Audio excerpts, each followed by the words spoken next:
Hello, everyone. Welcome to Fired Up, the podcast for marketers working in early and late stage startups. I'm Morgan McClintock, the CEO of startup marketing agency Firebrand. We've launched this podcast to interview the best in the business, but I'm not going to do it alone. So please meet my co-hosts. I'm Nicole Pytel, Firebrand's VP of Content Marketing. And I'm Chris Ulbrich, Firebrand's Head of Media Relations.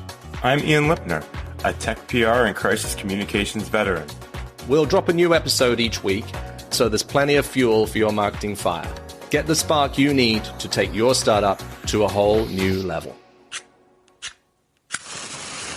Hello there, and welcome to another edition of Fired Up. My name's Morgan McClintock. We just launched our newsletter on LinkedIn.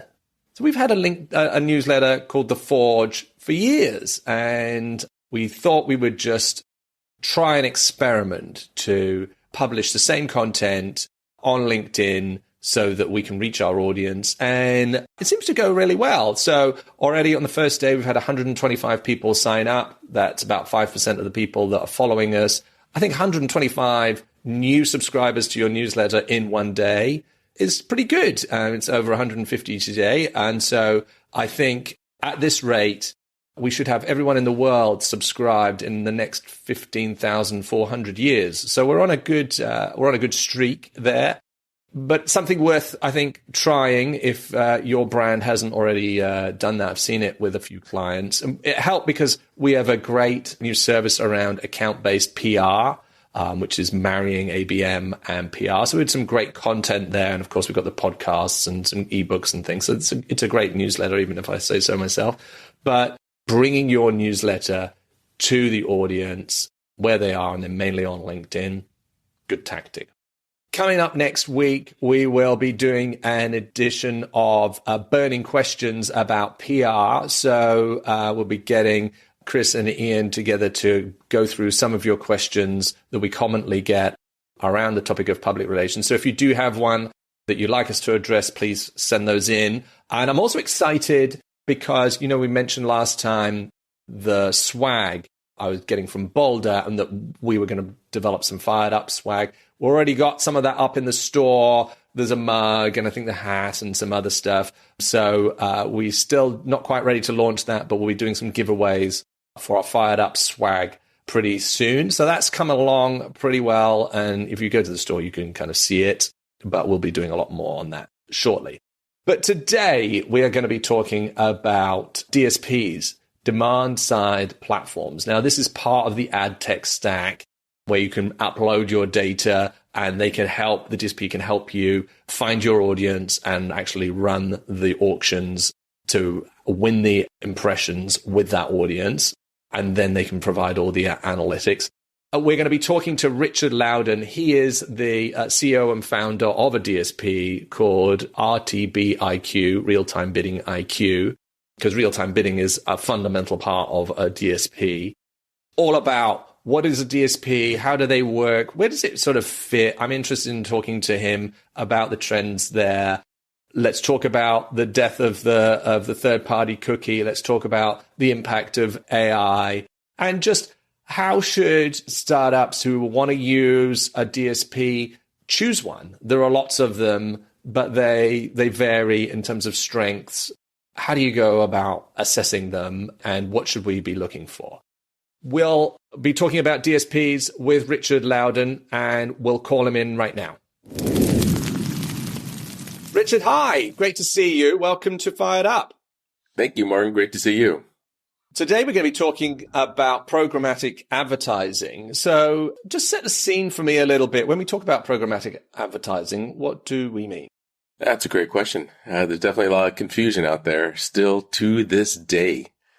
So programmatic advertising is more of an umbrella term, right? And so what that really means is people purchasing media from their computer and buying ads on another computer. That's right. Computer to computer.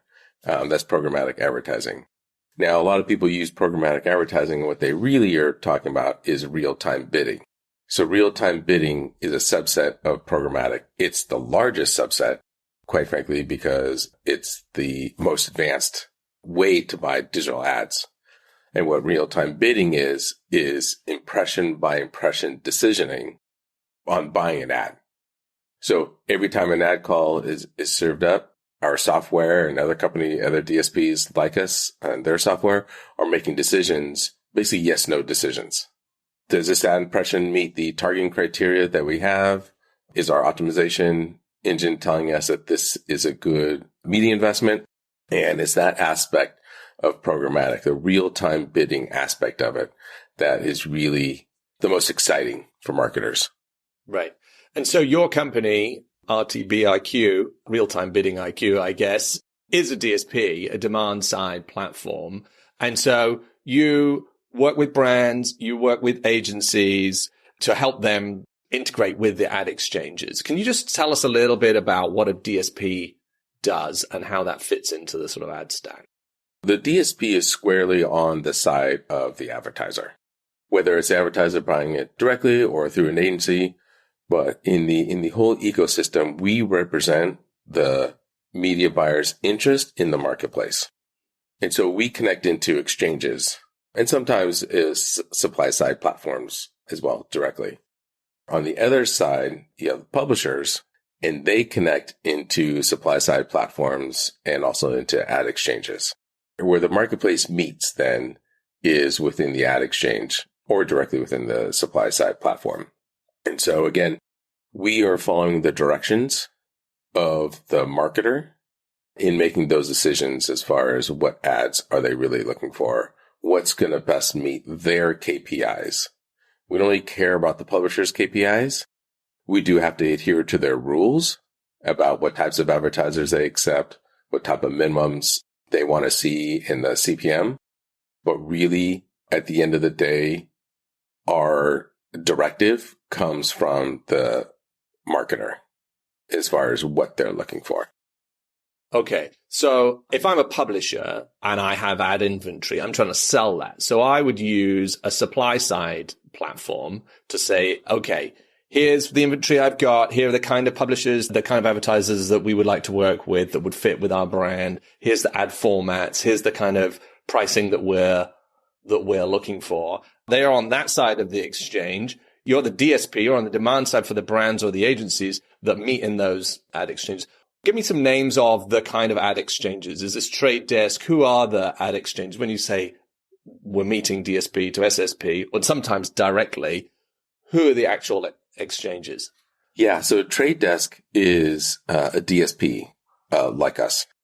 Okay, so they're representing brands and agencies. They're not an exchange. Okay, yeah, exactly.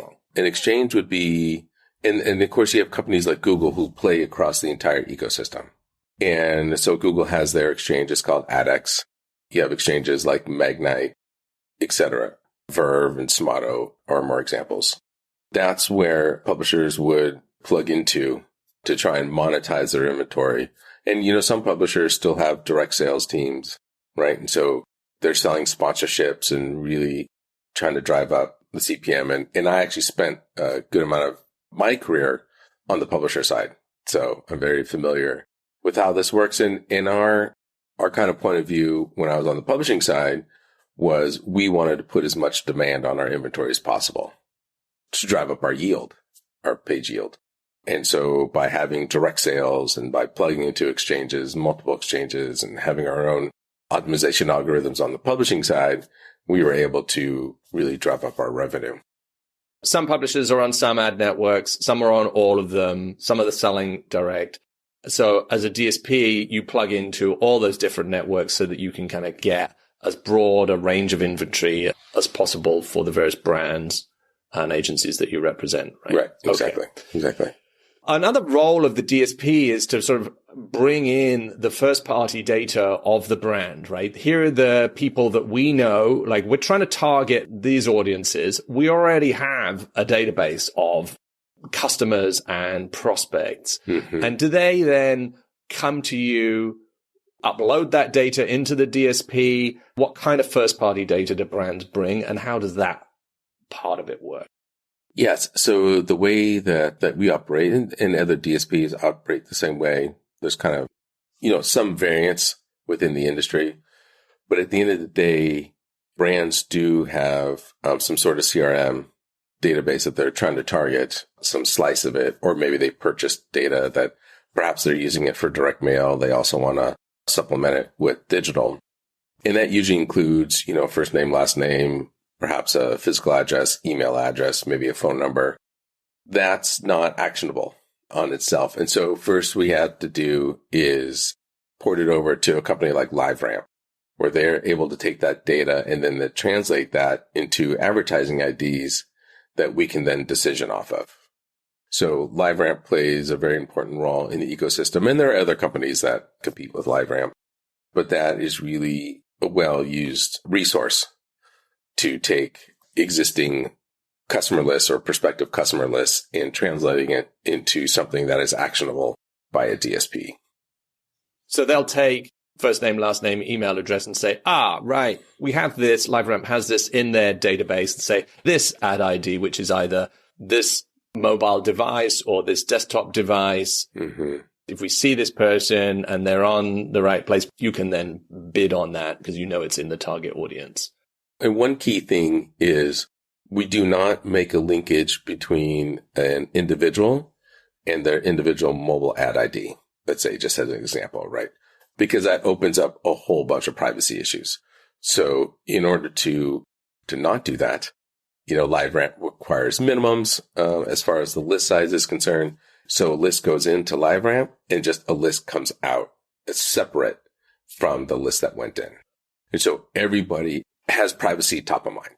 This is very common in like Google Ads. If you're uploading a custom list, they have to have 1,000 matched emails or something so that you can't just target one individual or, a very small group. And the same with LinkedIn, I think, although I think their threshold is slightly lower. But when we're talking about this kind of advertising, this is a higher level, but you need a certain minimum volume of users to target in your audience in order to maintain privacy for those people. Yeah, absolutely.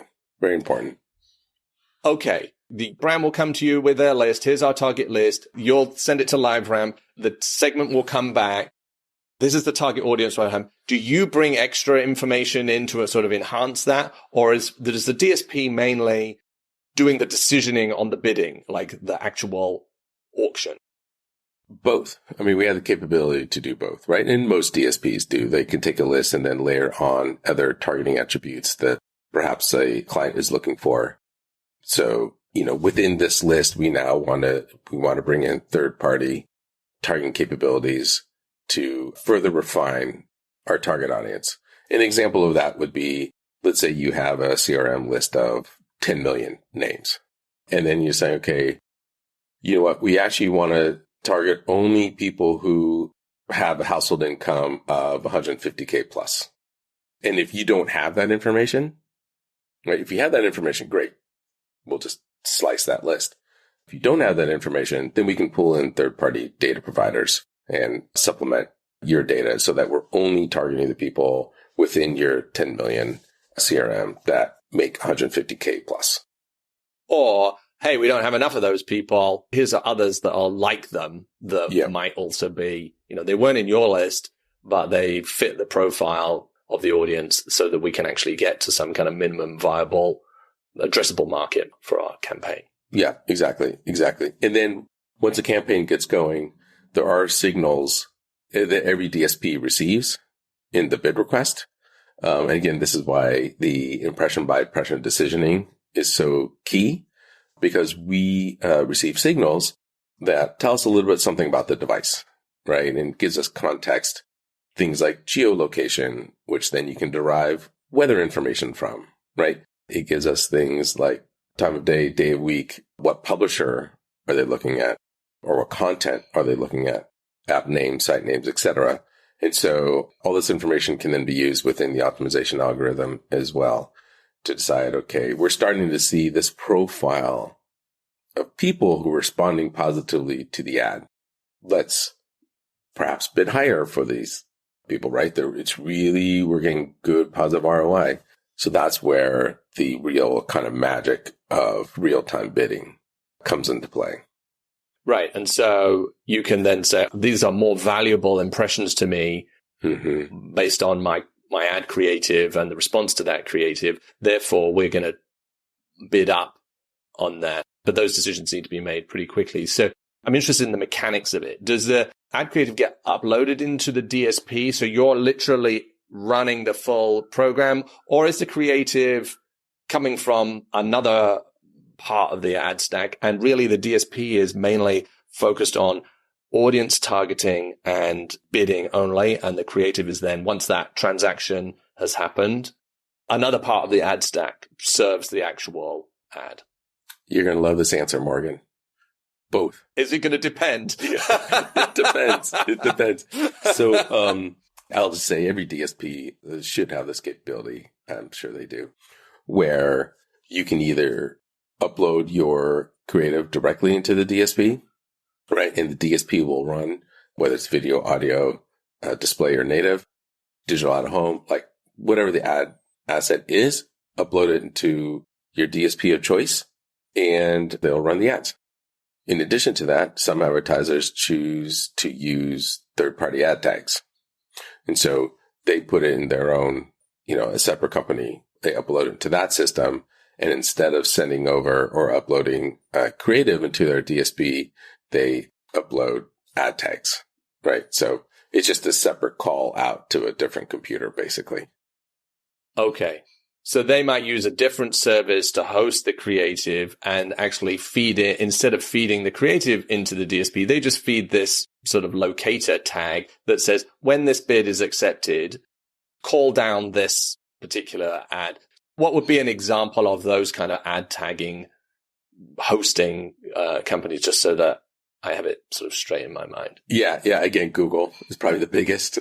You're going to hear Google a lot. They're just such a beast. You could use Google to host your creative and then work with a DSP to do the bidding yourself if you wanted. So actually Google sits in multiple parts of the... Yes, as of today. I mean, we'll see what happens with all the court cases they're dealing with. But yeah, and there are others. And some companies have gone quite big and then went away. But the key is those are really the two options for marketers. Either send us an ad tag or send us assets. And so a DSP we just talked about earlier works with lots of different sort of publishing networks.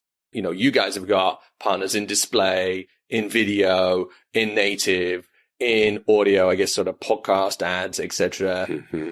Also CTV, connected televisions.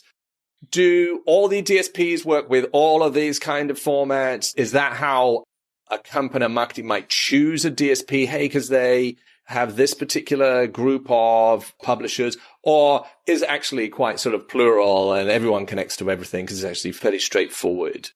Tell me about that. Yeah, for the most part, everybody kind of connects to everything. Okay.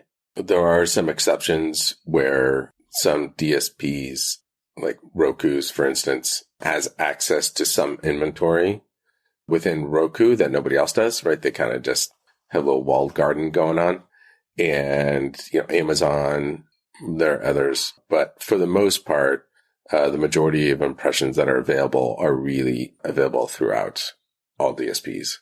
Right. So one of the big things here is the analytics. And I know that you hire a bunch of smart data scientists to sort of help on that decision engine. Should we make this bid? What's it worth it to us or not compared to anybody else? Talk to us a little bit about the analytics side of it, the predictive analytics on the front end. Hey, I want to target these audiences.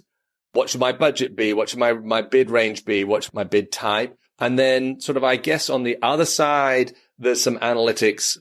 Well, there's some analytics in flight for optimization. And then there's some sort of analytics for sort of reporting on the back end. Did this work? And how did it work compared to prior campaigns that we've run? Let's just talk a little bit about, DSP analytics. One of the things to keep in mind about DSP analytics is, and this is where we start to see some divergence between DSPs, and it really starts in something that is quite foundational. And that's something that we're going on our 10-year anniversary that we've really stood by since the beginning, and that's our level of transparency. There are some DSPs that, based on the amount of impressions that you're buying on given publishers, they'll group them together and they'll just call it other. And from our point of view, the role of the DSP is to show everything, right? Because we are working on the advertiser's behalf. And if I'm making media investments with my own money, I want to know every single place where my ads have shown up.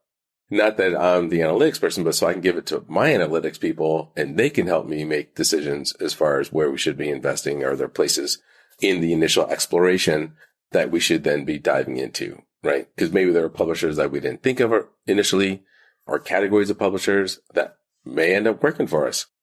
But DSPs that don't operate with the same lens of transparency, it kind of befuddles me.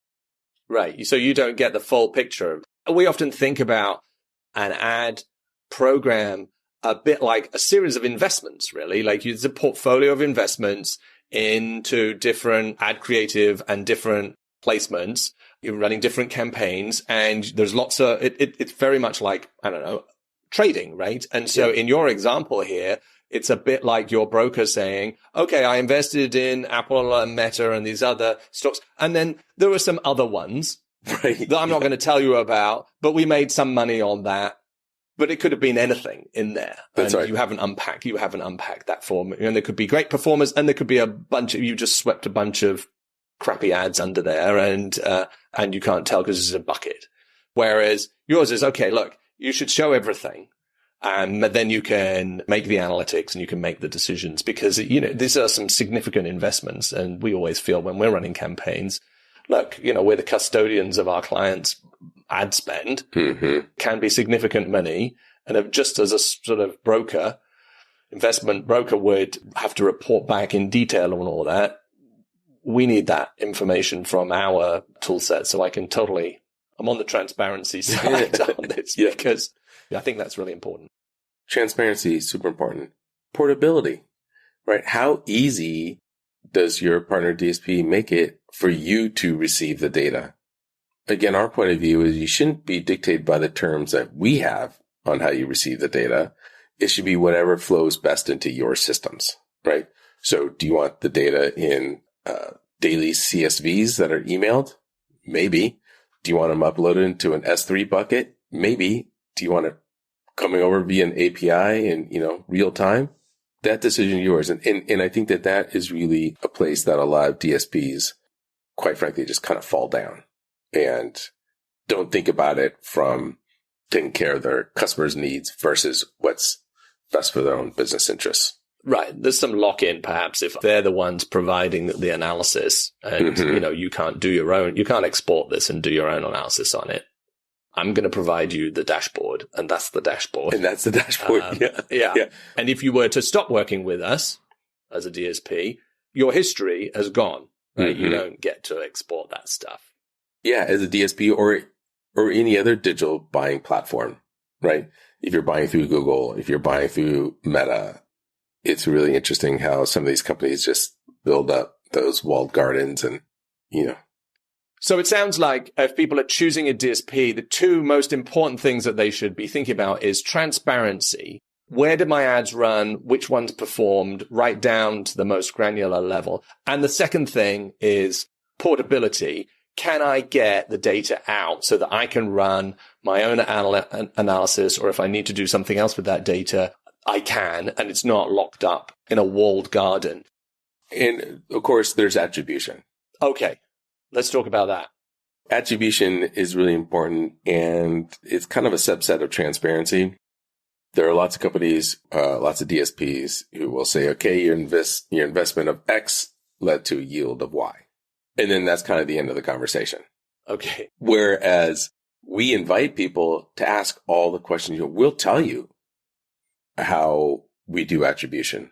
We will tell you what our attribution windows are. If you want to change your attribution window, great. Right? You want to change your look back window? Let's have that open and honest discussion as opposed to just hearing from us saying, yes, this worked, with this ROI, and you can be on your way now. It's not a partnership built on transparency and trust. Right. So for those listening, attribution is extremely complex. There's lots of ways of measuring the attribution of an ad. How much do we ascribe value to the first click or the last click? Is the multi-touch? How much is the time decay? they clicked on this ad, but they didn't do anything then for 6 months. And then they did something. Did that first ad really make a difference? Or maybe it made all the difference because they'd never come across your brand before. And this concept of a look back window is how far back do we attribute their buyer behavior? Is it 30 days? Is it 60 days? Is it a year? Like, should we be looking for enterprise software sales? The purchase cycles are very, very long. And so you need to be, how did this company come across you? And which ads did they click on? And if they clicked on ads 3 months ago, some look back windows might be 30 days. And you would say, oh, well, those ads had no impact at all. That's probably not correct. And so just having a binary, this is our attribution model. It's last click and it's 60 days. There's the ROAS on this ad spend. Good luck is way too basic. And is probably going to over-index on the ad or might undercount the impact. And so having flexibility on the attribution is really critical. And it sounds like then a DSP, you have your own attribution model or you work with third-party attribution platforms to kind of provide that modeling. Yeah. And usually it's a combination of both because nobody's perfect in this space. So sometimes you have to hold the attribution platforms accountable, right? And vice versa. Yeah. And things happen. Wires get crossed, signals get crossed. So if there's like wild variance, then okay, let's get the engineers. Let's really dive deep and see what's going on and see if there's a bug in someone's software somewhere that is causing any problems. But the important thing is attribution is such a key component to everything because you're making, again, these large investment decisions based on these attribution reporting that you're getting back, that, at least from my point of view, it's important to understand how those attribution signals are actually being made. Yes. And so you can have input on that process and feel good about it. Right. And I will say from our experience, it's easy for those things to break. They work. It requires deep integration. Hey, this tag is firing and then, it should be feeding into this other system. But somehow it doesn't connect as well, or the tag was firing and now it's broken because someone pushed an update to the website, or it just broke because there was an update of some other to the actual tag itself.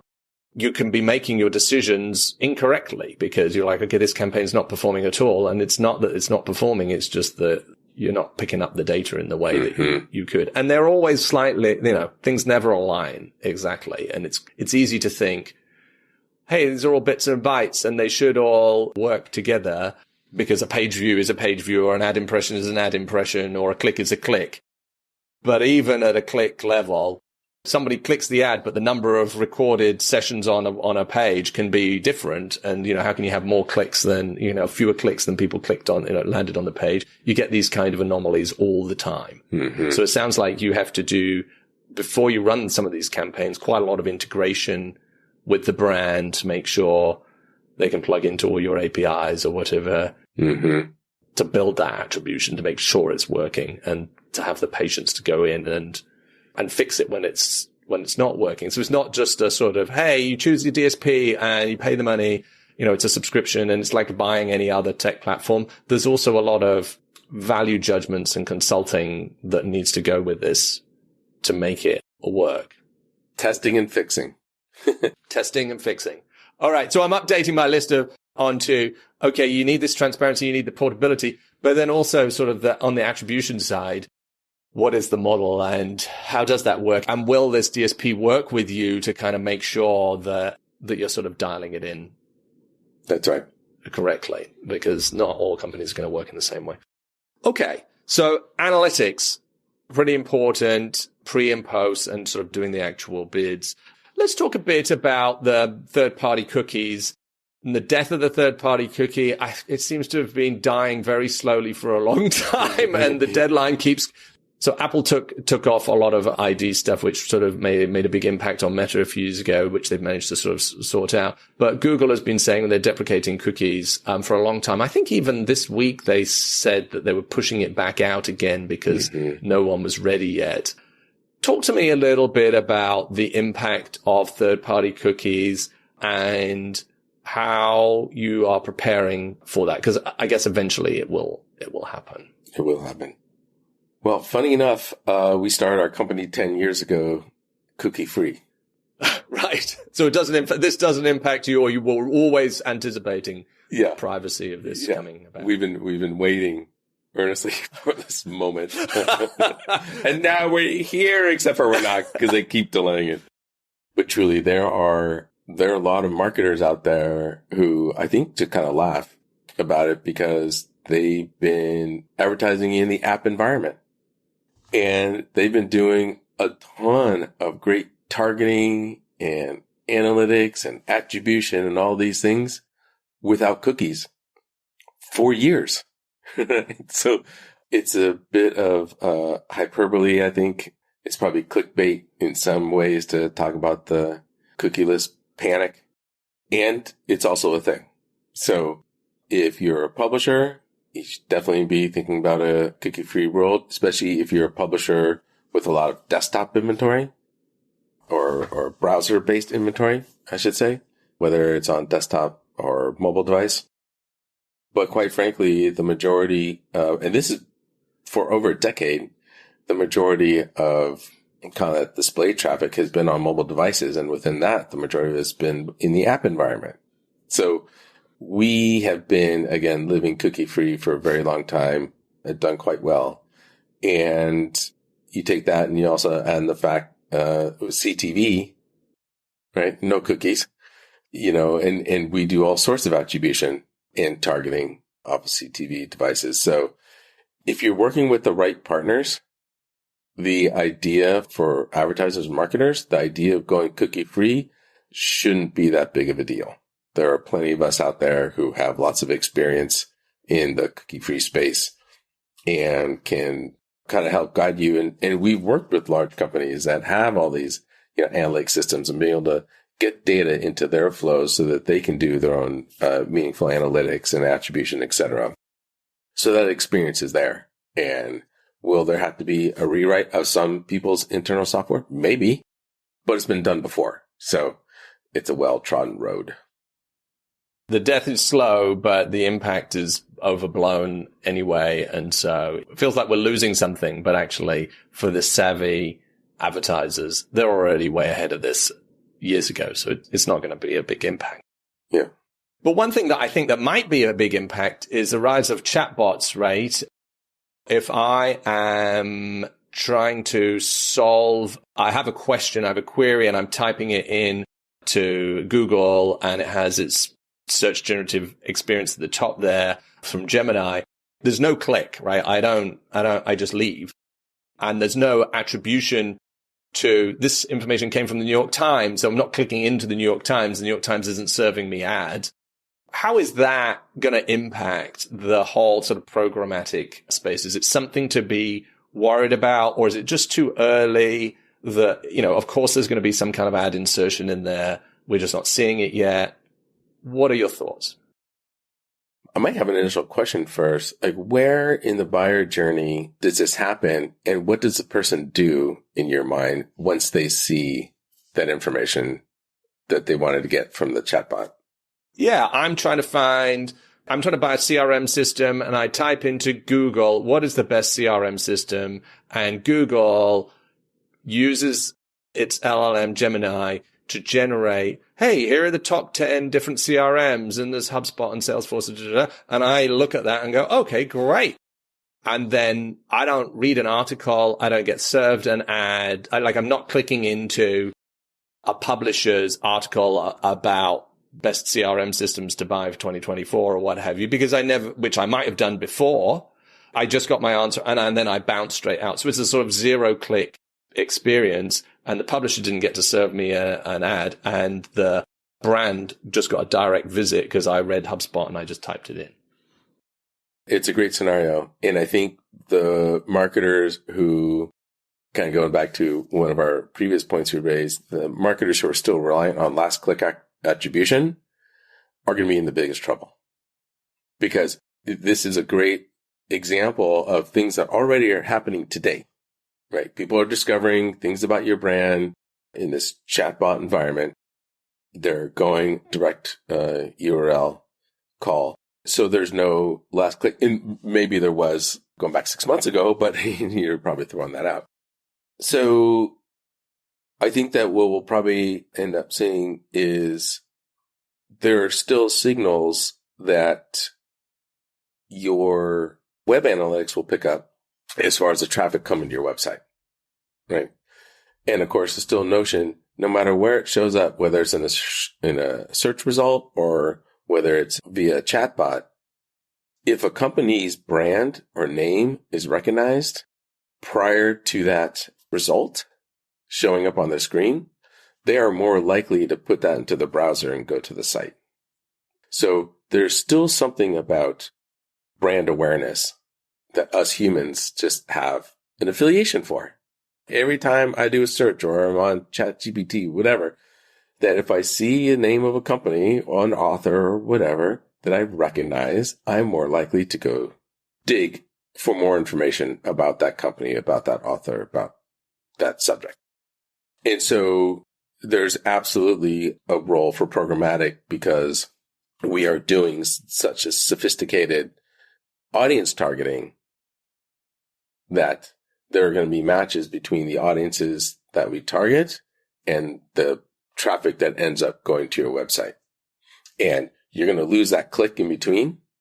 But in my mind, and I've worked with plenty of marketers who are very open to figuring out how do we solve for that issue of, okay, we know we target this audience and this audience is ending up on our site. We may not have clicks that go in between, but I'm still tying it together. Because either A, we're not targeting this audience anywhere else, or we know that, hey, if I turn up the volume of my web traffic goes up, I think we'll be okay.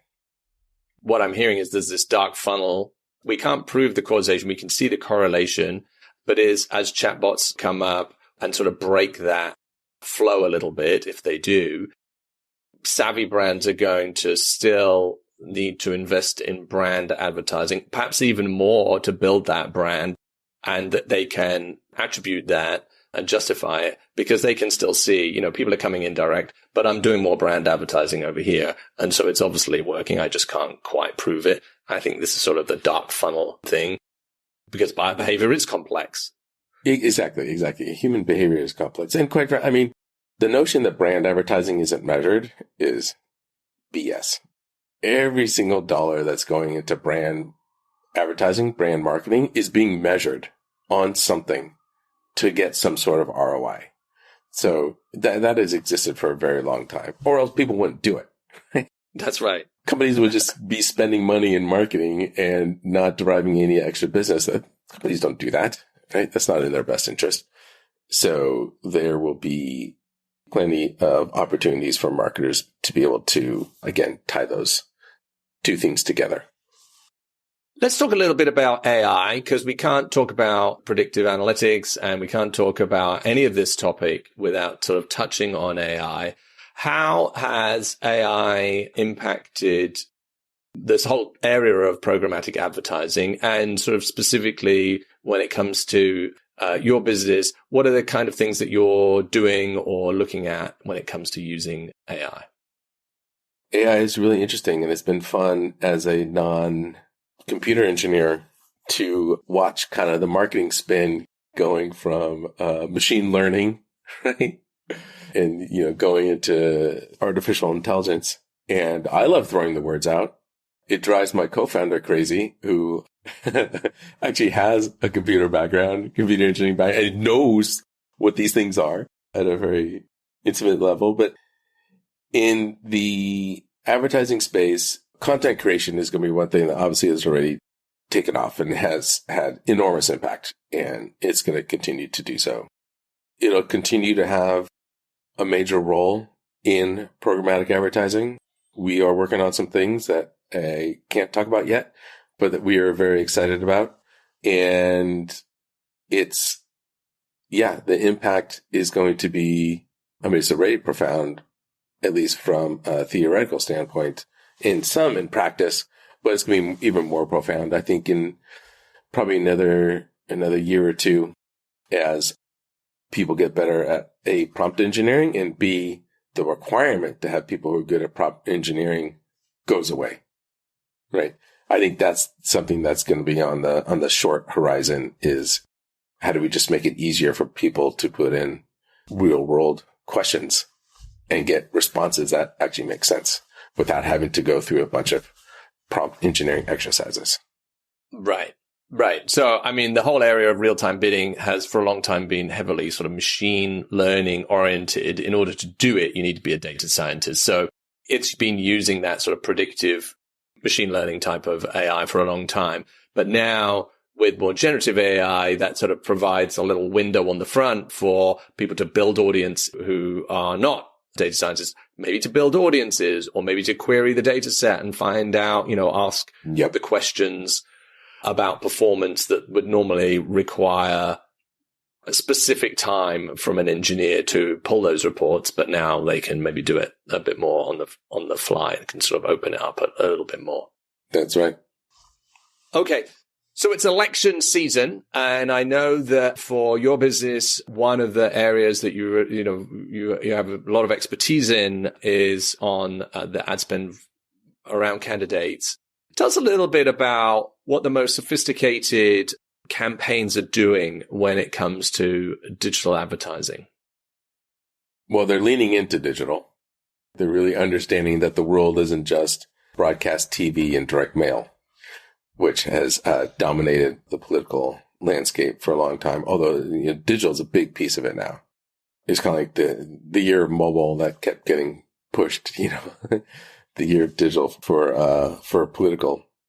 And of course, they're using, they're partnering with companies like ours who actually live and breathe in the digital space and not just in the political space.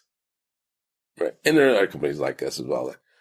The benefit, of course, for our partners and our clients who are in the political space is because we do this work in the private sector or the corporate world, our technology is being pushed every single day, right? Not just during cycles. And so they get the benefit of all this additional work that we keep doing on our platform when it is time to help the good people in America get elected. And in addition to that, like political campaigns for a long time have done a lot of work in the data side, right? Because they're working with the voter file and they're working with election results at the precinct level. And they're doing a lot of outreach that is that one-to-one outreach, knocking on doors, calling people, text banking. So there's a lot of data that they actually get their hands on. And it's being able to then leverage that data for the benefit of their candidates or the ballot measures, et cetera, where we really excel. I'm building a picture of there's a lot of data on the electorate here, and they've got very specific, a lot of the campaigns have very specific geo-targeted areas that they're trying to, precincts that they're trying to target. Every campaign has very specific geo-targets of voters outside of these geo-targets don't matter, right? And so when you're buying broadcast TV, just an example, of broadcast radio, there's a lot of waste. There's just a ton of waste. And so there's a great awakening. Now, for some of the voting segment populace, broadcast TV is still an important place where they receive information. But there's just a greater awareness now of how much should we actually invest? Should we invest 50% of our budget in broadcast? Maybe that number is 10%, right? And let's make sure that we're really focused on that, on media investments that matter most, because that person who's right on the other side of whatever the boundary is, it doesn't matter. They don't matter to you, right? So why waste a single penny on reaching them?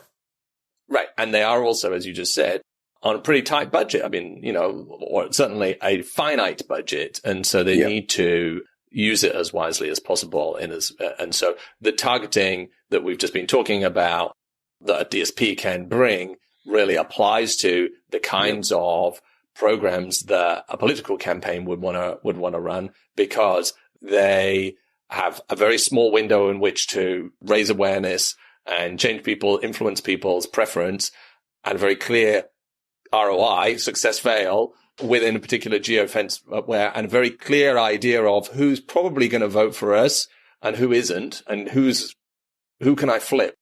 Because I don't want to, waste it on people who are never going to vote for me. So when you think about it, they can be really sophisticated programs. And often with quite limited staff, right? Because these are local elections with small political campaigns on finite budgets. So they need to really sort of get up that learning curve quickly and lean on a partner who can help there. So, and there's a lot of lots of money then suddenly can come into it for these more contested sites. Yep. And it's good to have that game plan established, understanding, like you said, who are my supporters, who are my detractors, and making those appropriate decisions. Good stuff. Just before we move on to our next section, what other thoughts have you got for startups when they are thinking about working with a DSP? What would you like them to know? Be curious. Be curious. There's more than one DSP out there, and everybody's got a little different flavor. So I think it's really important to go out and talk to different people. And also, quite frankly, most marketers, especially when your spend starts getting up, work with more than one DSP. And so it's not unheard of for someone to work with the trade desk, as an example, and then work with a company like us, or, work with 2, 3, 4 DSPs. And to, for a whole host of reasons, one of them is just keep everybody honest. And it also does help to work with people who have experience in working with DSPs, right? So if you're working with an agency and they have experience working with DSPs, ask them questions as well, right? And bring them along in the journey, because you don't have to go it alone. And there are people out there who have been working with DSPs for many years and can kind of help you navigate those waters, whether you choose to work with a DSP through your agency or work with a DSP directly. There's lots of opportunities to find fits that are correct for your company and for your circumstance. That's brilliant advice. So our next section is called our FiredUp 5, and this is our quick fire round. So are you ready? Let's do it. Okay. First one. If you weren't in marketing, what would you do? I'd be in the music industry somehow, some way, either as a professional musician or putting on shows, but something in the music industry. That sounds fun. What's the best career advice you've ever been given? Work hard and be nice to people. That has always stuck with me. And of course, the other one, don't be an asshole. They kind of go together. I totally, an undervalued things just being easy to work with and collaborative. What book do you most often recommend? Well, to go along with that, in business, the no asshole rule. Is there a book called that? Yep. It's a great book, and it really goes through how assholes really have a negative impact on the bottom line. Even if they're your highest performer, doesn't matter. It really has a detrimental effect on an organization. And quite frankly, it's not a book right now, but there's an article, and I can give you the link, Morgan, to include it, that talks about 3 buckets that you can put basically everything in: my business, your business, and nature's business. And right, after reading this article, you look at things through this lens, and it really helps to own your own emotions, right? Yes, in business, people have emotions. We're all human. Out in life, driving through traffic, right? We have emotions. And it's really been a very beneficial thing for me personally to be able to say, oh, wow, I'm having this reaction to this external thing. That's on me. And so that's an article that I definitely recommend everybody read and think about their impact on their whole life. Yep. I like that framing. And then I guess nature's business is the bucket of stuff that, hey, you can worry about this all you like, but you're not going to be able to influence it. So, just the weather, right? The weather. Worry about it all you want. You're not going to be able to change it. Definitely. What's the strangest job that you've ever done? The strangest job I've ever done. Well, way back when in the olden days, I actually had a newspaper route. So I don't know if people remember newspapers, right? This thing that you would hold in your hands and paper. And as I reflect on it, probably the really strangest job I had was don't tell anybody, Morgan, but I was a bartender at the age of 16. Shock. Just serving soda. It's just soda, yep. Of course, and water. And Water, okay. Great water bartender. Where was that? Oh, that was in Oakland, in the East Bay. In Oakland, in the East Bay. Good times. Fun. Good times. I think the statute of limitations has passed, so I don't think I'll get in trouble I think for that you'll probably be all right. What are you most excited about for the rest of this year? Oh, wow. Yeah, just really helping marketers navigate the transition away from cookies, even though I think they'll be fine. But we can all have our emotions about that. Helping President Biden get reelected, right? So top of the ticket, and then all the way down to my supervisor, helping Marjan Philauer get elected in my little neck of the woods out here in San Francisco. Yeah. Very exciting times. All right. So Richard Lowden is the CEO and founder of RTBiQ, which is a DSP. Richard, thanks for joining us today. Really enjoyed talking to you, and thanks for answering all my basic questions about what is a DSP and unpacking that. How do they work? I learned a lot. If people want to get in touch with you, where should they go? You can go to RTBiQ.com. You can email me directly at richard@rtbiq.com. And all the links will be available, I'm sure, in the notes. Great stuff. Richard, thanks for your time today. Enjoyed that. Thank you, Morgan. Well, that about wraps it up for today. But before we close, we did want to offer all of our Fired Up friends a chance to grab a mega pack of all of our ebooks and guides. That's our guide to content marketing. That's our startup guide to paid media using Google Ads. It's our guide to attribution. You can get all of those, over 100 pages of goodness, at firebrand.marketing/fired up freebies. That's freebies with an S. And we hope you enjoyed the show. And if you did, please give us a rating wherever you get your podcasts, or drop us a note at firebrand.marketing. And as ever, the details of how to get in touch with our guest today can be found in the show notes. Thank you for listening. And until next week, get out there and crush your marketing goals.